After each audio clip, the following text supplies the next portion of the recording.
Work and energy. Whenever a force make a body move, then work is said to be done. For doing work, energy is required. Actually, what is work? Work is done when a force produces motion, and work is equal to force into distance or displacement. Unit of work is joule, and another one term which we study in this concept, it is energy. Energy is also important, and power one most which we add in this concept, because if you didn't know about the power, then no use for study about the work and energy. So power is more required, because you have seen young boys can do maximum work than older person.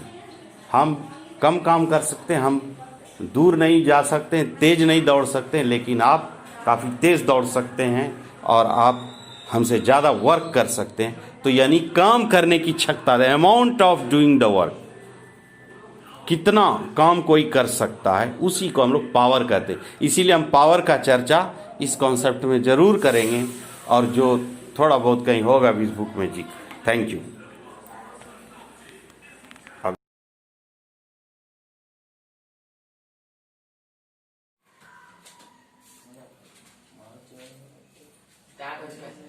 ठीक है, ध्यान से रखिए. तो जो ऐसे संदर्भ में हम लोग जो ज्यादातर यूज करते हैं, कुछ इसी तरह के फंक्शंस को करते हैं.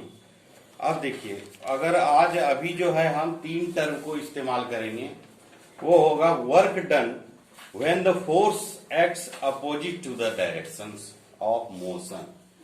यानी गति के अपोजिट अगर फोर्स लगती हो, तो ऐसे कंडीशन में वर्क निगेटिव काम करती है. यानी अपोजिट ऑफ द मोशन, यानी कि आप कोई बॉल को किक स्टेट करते हैं, बट वो स्टेट नहीं जाकर के कोई और उधर से आपको उसके अगेंस्ट में किक कर देती. आपने मारा सीधा, जाना चाहिए उधर, लेकिन सीधा नहीं जाकर के रिटर्निंग आ गया अगेंस्ट ग्रेविटी, मतलब मोशन, यानी गति के उल्टा बिल्कुल आ गया. ऐसे कंडीशन में वर्क आपका निगेटिव होगा.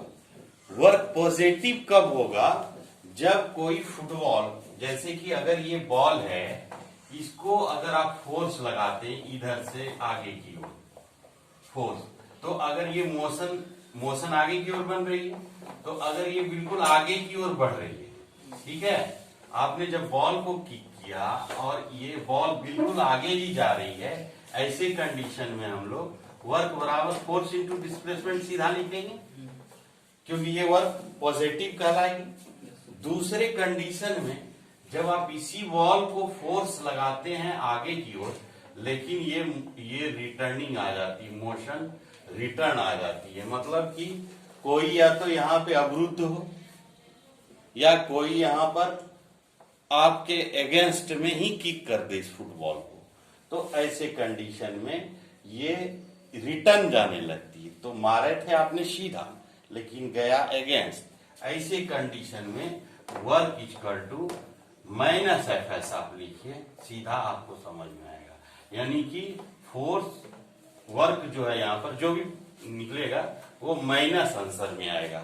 लेकिन एक बात ध्यान रखिएगा, इसमें डायरेक्शन नहीं होती है. ये नहीं समझ लेना है कि इससे आपका मैटर डायरेक्शन को बता रही, क्योंकि अगर आप डायरेक्शन को केस कर देंगे तो ये वेक्टर क्वांटिटी हो जाएगी, लेकिन डायरेक्शन नहीं होती है. ये तो डिपेंड करता है, चाहे आप ऊपर मारे, पीछे मारे, नीचे मारे, रिटर्निंग गया तो वो केस ही निगेटिव हो जाएगा. हमें ये नहीं देखना है. आप अगर सपोज इधर की ओर फोर्स लगा रहे हैं और इधर की ओर रिटर्निंग आ रहा है, डिफ्लेक्शन आ रहा है, ऐसे कंडीशन में निगेटिव हो जाएगा. या आप इधर लगाते हैं बल और इस तरफ की ओर जाती है, ये भी रिटर्निंग को ही कंडीशंस को शो कर रहा है. कभी कभी थोड़ा सा डिफ्लेक्ट हो जाता है, वो आगे क्लास में हम देखें कि बॉल मारेंगे आप इस डायरेक्शन में, लेकिन कोई आया इधर से आपके बॉल को किक कर दिया, तो बॉल इधर नहीं जाकर के, ना इधर आकर के थोड़ा सा ऊपर की ओर स्टक कर दिया. तो ऐसे कंडीशन में हम लोग इस थीटा एंगल को भी प्राप्त करते हैं, जो हम लोग एफ एस कॉस थीटा के अधीन स्टडी करते हैं। तीसरा सैटेलाइट, आपको याद जानते होंगे कि एक सैटेलाइट बहुत दिन वर्क करता है। आसमान में जो सैटेलाइट होते हैं, जो नेचुरल तो नहीं मैं बात कर रहा हूं, चंद्रमा का नहीं, जो सैटेलाइट जो मैन मेड है, जो हमें मौसम के बारे में बताता है, टेम्परेचर, वेदर, टीवी का टड़ा स्काई, ये वो जो भी आप चैनल देखते हैं, ये सारे कुछ जो सैटेलाइट है ये कंटिन्यूटली क्या करती है, कोई हमारा अर्थ है, इस अर्थ के चारों ओर रिवॉल्व करती है। जैसे कि आप अगर ये पृथ्वी देखते हैं और इसके बिल्कुल सराउंडिंग में अगर यहां पर है, ये सैटेलाइट है, ठीक है, और ये हमारा अर्थ है, तो ये इसके चारों ओर कंटिन्यूसली रोटेट करती है, लेकिन ये जहां से जाती है वहीं पर आती है। यानी कि ऐसे कंडीशन जब हो, जब डिस्प्लेसमेंट किसी ऑब्जेक्ट का 0 हो जाए, यानी कि व्हेन डिस्प्लेसमेंट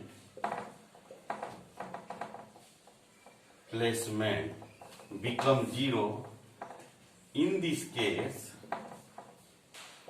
केस क्या हो जाती है, वर्क वुड बी निगेटिव।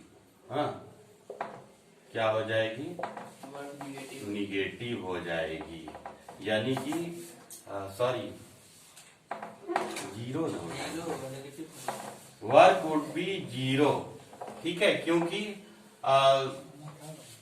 आपका डिस्प्लेसमेंट जहां से आप चले, यहां से चले, एक एग्जांपल भी दिए थे, सीधे लाइन में जाते हुए कोई चीज पुनः वही जगह पे पहुंच गई, तो आपको बोलेगा ना कि 1 मीटर आपने नॉर्थ गड्ढा खोदा, ये अलग चीज है, हम दोनों का अलग अलग कैलकुलेशन कर, अब फिर यहीं से शुरू होकर के यहीं पहुंच गए, तो अगर यह 0 हो गया तो आप लिखेंगे वर्क बराबर फोर्स इंटू डिस्प्लेसमेंट।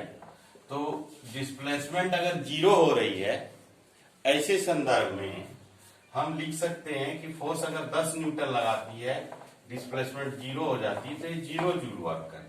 यहाँ पे सैटेलाइट भी यही फंक्शंस को कार्य कर रही है, ये रोटेशंस में आ रही है कंटिन्यूसली। अब ये सैटेलाइट ही ना घूम रही हो, एक ही जगह स्थिर है, पृथ्वी तो रोटेट हो रही है, दोनों का घूर्णन अलग अलग है, ये आपने सैटेलाइट यहां रख के छोड़ दिया। एग्जाम्पल, ऐसा नहीं होता इन दिस केस में, नहीं तो क्या होगा कि हर 10 सेकंड के बाद आपका चैनल आएगा, चैनल जाएगा, क्योंकि जब पृथ्वी का ये हिस्सा यहां रहेगा, ध्यान दीजिए, तब आपका सिग्नल पकड़ेगा, लेकिन ये जब ये रोटेट होकर के यहां चली जाएगी और ये ना घूमे, तब ऐसे कंडीशन में क्या होगा, यहां वाले व्यक्ति को चैनल नहीं दिखाई देगा, क्योंकि पृथ्वी के उल्टे भाग पर उसका इलेक्ट्रोमैग्नेटिक वेव उसके रिटर्निंग भाग पर पड़ रहे हैं, पृष्ठ भाग पर पड़ रहे हैं।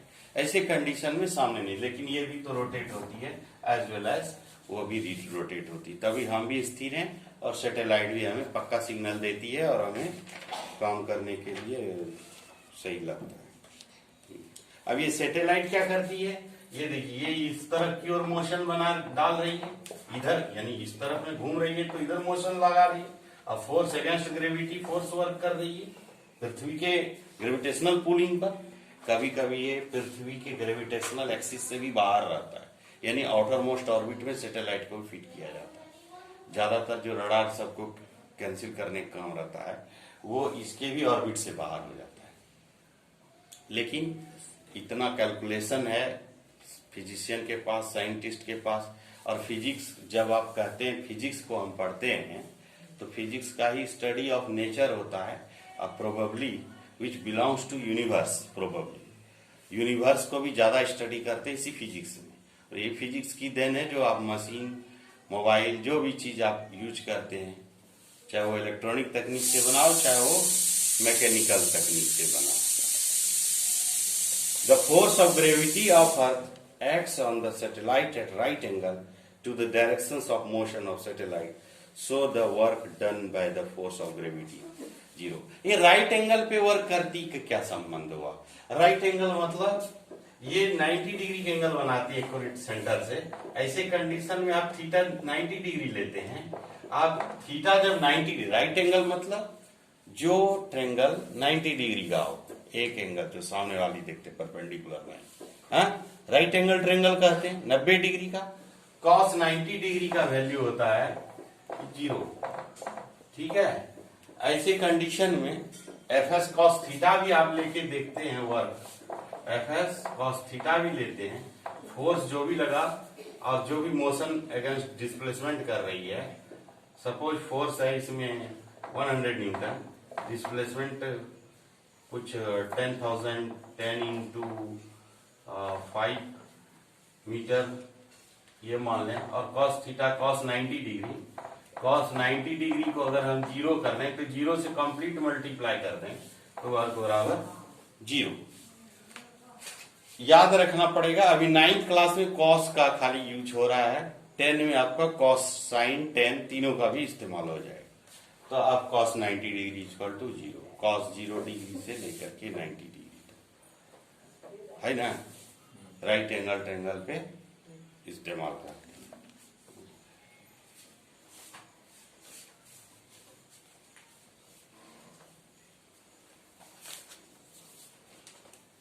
अब नेक्स्ट आपका कॉन्सेप्ट है एनर्जी। वर्क यहां पर संपन्न हो जाता है तीनों एक्सप्लेनेशन के साथ। अगला हमारा कॉन्सेप्ट है एनर्जी।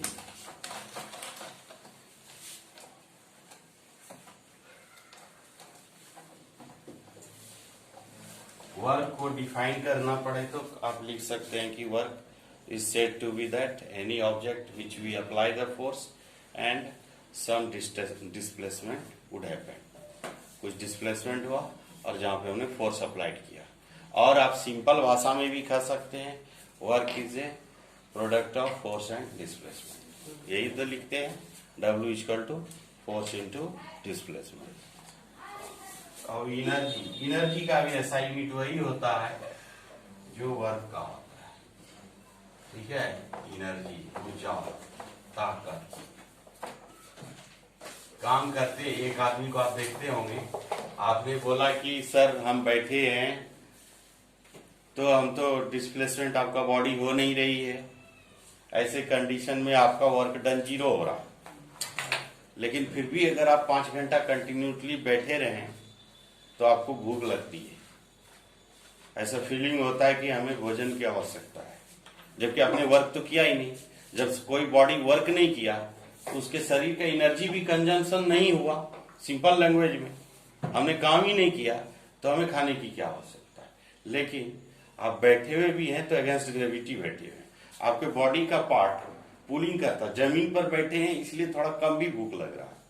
यही अगर आप पहाड़ के ऊपर पैर लटका के, या पटना का गोल घर है, गोल घर के ऊपर पैर नीचे लटका कर बैठे हैं, ज्यादा भूख लगेगी, क्योंकि वहां पे ग्रेविटेशनल अट्रैक्शन का जो पुलिंग है ज्यादा हो जाएगा। यहाँ पर तो आप पृथ्वी से अटैच्ड अर्थ से, वहां पर दूरी होने के कारण, डिस्टेंस बढ़ जाने के कारण, ऐसे कंडीशन में वहां पर एनर्जी जो है कुछ अलग ही लग रहा है। यानी आपके शरीर का बैठे बैठे भी शरीर के अंदर कुछ मॉलिक्यूलर फंक्शन होते रहते हैं जो आपको बताती है कि हमें खाना खाना है, क्योंकि हमें शरीर में एनर्जी की सख्त आवश्यकता है। इसी एनर्जी को हम लोग पढ़ते हैं, ठीक है। थोड़ा सा हम इसके बड़ा यूनिट को अगर समझें, 1 जूल तो आप पढ़ने किए, एनर्जी का ऐसा यूनिट भी जूल ही हम लिखेंगे, ठीक है। लेकिन ज्यादातर 1 किलो जूल 1 kg का इस्तेमाल करते हैं हम। 1 किलो जूल, 1 किलो जूल में जैसे कि 1 ग्राम आप पढ़ते हैं तो 1000 ग्राम में आप पढ़ते हैं 1 किलोग्राम होता है। इसी तरह से 1 किलो जूल में 1000 जूल होता है। तो हम बड़ा यूनिट में किलो जूल ही रखेंगे। मेगा जूल में आगे बढ़ेंगे 10⁶ लेंगे। जैसे जैसे यूनिट, फिलहाल हम किलो जूल को इसका बड़ा यूनिट मानेंगे, बट मुख्य यूनिट जो होगा एसआई यूनिट, इसका एसआई यूनिट जो होगा इसका वो होगा जूल। और पद्धति क्या है, MKS के अधीन, इसी को एसआई यूनिट आप मानते हैं, जो पूरा कंट्री, पूरा वर्ल्ड इसी को डिटरमाइन करती है, यानी मीटर, किलोग्राम और सेकंड के संदर्भ में लेते हुए एसआई यूनिट इसका जूल लिखते हैं, बड़ा यूनिट में वो लिखते हैं। ठीक है, अब ये कितने प्रकार के एनर्जी होते हैं, चलिए देखते हैं अलग अलग। अभी तो आपको मैंने एक बताया कि आप बैठे बैठे भी एनर्जी को कंजप्शन, कोई दौड़ते दौड़ते कोई एनर्जी को कंजप्शन कर रहा है, कुछ शरीर वर्क नहीं करता, लिविंग थिंग्स काम नहीं करता, कुछ नॉन लिविंग मशीन काम करता है, वो भी एनर्जी को कंज्यूम करता है। तो हम पहला इसका मुख्य हिस्सा जिसको हम लोग काइनेटिक एनर्जी कहते हैं, इसका जिक्र करते हैं। पहला काइनेटिक एनर्जी। काइनेटिक एनर्जी इसलिए कहे, ऐसा एनर्जी का कंजप्शन जो रनिंग मोड में होता हो, जैसे चिड़िया उड़ती है ना, उसके शरीर में कुछ एनर्जी प्रोड्यूस हो रहा है। आपका साइकिल चलाते हैं, साइकिल वहां पे फंक्शन कर रही है, यानी ऐसा ऑब्जेक्ट जो मोशन में हो, वो object, those object which is in motion and produces some energy. और आप ऐसा कह सकते हैं, मोशन में, मोशन के साथ काम करने की प्रक्रिया, work done capability is called kinetic energy. Hindi में ही इसका नाम कितना अच्छा हो जाता है, गतिज ऊर्जा कहते हैं। देखिए, ये भी सोचने वाली, इससे आपको थोड़ा सा डाउट क्लियर होता है, क्योंकि काइनेटिक एनर्जी, इमोशनल एनर्जी तो हम नहीं लिख रहे हैं, लेकिन काइनेटिक एनर्जी का मतलब होता है गतिज। गति मतलब कहते हैं मोशन। ऐसे ऑब्जेक्ट डिफाइन को आप अंडरस्टैंड अभी 9th बेस पे डायरेक्टली करने का प्रयास कीजिए, बढ़ेगा तो ये तो बेस होता है आपका। यहाँ अभी हम खाली छोटा छोटा चीज को ही रखते हैं, इसीलिए काफी कंसंट्रेशन बढ़ाना पड़ता है। गतिज, मोशन, आप गतिज से समझ रहे हैं, जो ऑब्जेक्ट गति में, कभी कभी तो ऐसा बॉडी है जो दोनों को फंक्शन कर रहा है। हम एक एक करके पढ़ेंगे। फिलहाल अगर टाइप्स ऑफ एनर्जी की हम बात करें, kinetic energy, potential energy, chemical energy, heat energy, light energy, sound energy, electrical energy, nuclear energy.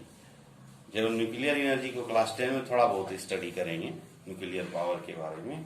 फिलहाल काइनेटिक एंड पोटेंशियल, ये दोनों बहुत ही इंपॉर्टेंट है। तो काइनेटिक तो आपने समझा कि जो मोशन में, और दूसरा आपने बोला कि बैठे हुए विराम अवस्था में, पैर लटका करके कहीं पर बैठे गप कर रहे, पोटेंशियल एनर्जी। ठीक है, ये दोनों का ही हम सूत्र, फॉर्मूला का भी निरूपण करेंगे, बताएंगे। Means we will tell you about the formula of kinetic energy and how it is work in motion. Another one is potential energy. Probably यही दो तरह के आपको एनर्जी का स्टडी क्लास 9 में करना पड़ता है। ठीक है, पीई पोटेंशियल एनर्जी। यहाँ पे हम वर्क डन वाली दूसरे फॉर्मूला को लिखते हैं, जिसको पी कहते हैं, इसको आप mgh कह सकते हैं, यानी आपका बॉडी का mass against gravity, acceleration due to gravity जिसको आप कहते हैं, और h हो गया हाइट। ये भी डिपेंड करता है कि आप कितने ऊंचाई पर जमीन के ऊपर बैठे हैं। जितने ऊंचाई पर बैठे हैं उतना ही आपका एनर्जी का कंजम्पशन हो रहा है, उतना ही एनर्जी खर्च हो रही है। अब दूसरा काइनेटिक एनर्जी की जब हम बात करेंगे, के जब लिखेंगे तो हाफ एम वी स्क्वायर, ये भी हम प्रूफ करेंगे हाफ एम वी स्क्वायर को, और इसको भी एक्सप्लेन करेंगे डिटेल से। फिलहाल हम लोग सिर्फ काइनेटिक एनर्जी, एम से आप समझ ही गए, मास है ये, है ना, और ये है हमारा वेलोसिटी का स्क्वायर, है ना। वेलोसिटी आप समझिए रहे हैं कि एक गति यहाँ रहेगी, ये यहाँ से यहाँ जाएगी, वेलोसिटी चेंजेस होगा, एक्सेलरेशन चेंज होगा। आप समझ ही रहे होंगे कि हम यहाँ पर फोर्स के फॉर्मूला को लेकर के एक्सेलरेशन को इनपुट किए। फोर्स के दो फॉर्मूला को लेकर के इसको समझ, जब प्रूफिंग बताएं काफी आसान है, सिर्फ दो फॉर्मूला से हम इसको प्रूफिंग करेंगे। एक होगा फोर्स बराबर मास इंटू एक्सेलरेशन, दूसरा होगा v square minus u square equal to 2as। ये इसलिए लेंगे दोनों फॉर्मूला, आपका भी मन में विचार हो रहा होगा कि ये काइनेटिक एनर्जी के लिए ये दोनों क्यों ली जाएगी। सिंपल बात है, आपने पढ़ा ही है कि work equal to force into displacement. तो आपके पास फोर्स भी तो नहीं आ रहा है ना, काइनेटिक एनर्जी मोशन में एनर्जी को प्रोड्यूस कर रही है। इसके लिए हम फोर्स लेंगे जिसमें मास आ जाएगा हमारा, और एक्सेलरेशन लाने के लिए हमें ये फॉर्मूला को लगाएंगे क्योंकि ये चेंजेस होंगे इनिशियल स्पीड। तो v स्क्वायर कांस्टेंट हो जाएगा, एक्सेलरेशन की जगह पे हम इसको यूज कर लेंगे और डिस्प्लेसमेंट दोनों का वैल्यू को इनपुट करके हाफ mv स्क्वायर को निकालें। इसीलिए डिस्टेंस भी आया यहाँ, वो मास देखिए work equal to force into displacement. Force के लिए फॉर्मूला, क्योंकि टाइम तो दिया ही नहीं है ना, कितना देर उड़ा, तो हम क्यों लिखें टाइम वाला तीसरा इक्वेशन क्यों निकालें, s equal to u t plus half a t square. ये फॉर्मूला नहीं लगाएंगे, इस फॉर्मूला से हम प्रूफिंग भी करेंगे। देख लीजिए थोड़ा सा 2 मिनट सुनिए। काइनेटिक एनर्जी, ये moving cricket ball process kinetic energy. कोई बॉल घूमते हुए जा रही है, काइनेटिक एनर्जी को प्रोड्यूस कर रही, जाते ही रह रहा है ना। दिस रनर प्रोसेस, आप दौड़ रहे हैं, kinetic energy. The running motorcycle, गाड़ी दौड़ रही है, काइनेटिक एनर्जी। और इसके बाद ये प्रूफिंग ही आ जाता है। ठीक है, तो कल हम आपको फॉर्मूला ऑफ काइनेटिक एनर्जी को बताएंगे, फिर आप इंपॉर्टेंट कंक्लूजन्स पढ़ेंगे कल, और उसके बाद सवाल है। ठीक है, कितना टाइम का बना है?